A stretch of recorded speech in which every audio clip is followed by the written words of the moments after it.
Kepada bakal jemaah haji tahun 2026 yang mengalami kesukaran untuk scan jari di apps Saudi Visa Bio ni, boleh tengok video ni. So mula-mula ikut je arahan yang diberikan. Klik dekat button bawah tu, continue. Lepas tu dia akan hantar email.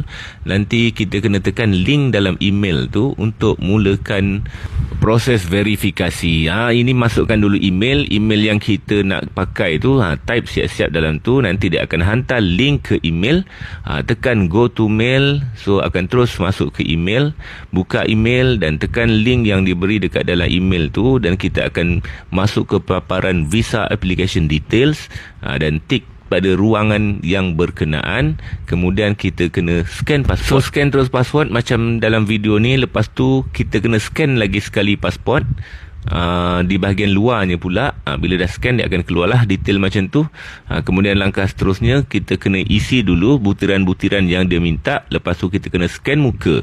Scan muka. Lepas dah scan muka kita kena scan jari. Bermula dengan jari sebelah kiri dulu. Dia tunjuk ibu jari. Lepas tu 4 jari yang seterusnya. Lepas tu buat ibu jari kanan pula. Dan 4 jari kanan. Dah siap. Sekejap je. Kamera telefon kena terang. Kalau kamera telefon murah biasa tak berapa nak terang. Ada yang masih belum berjaya ke? Cuba komen.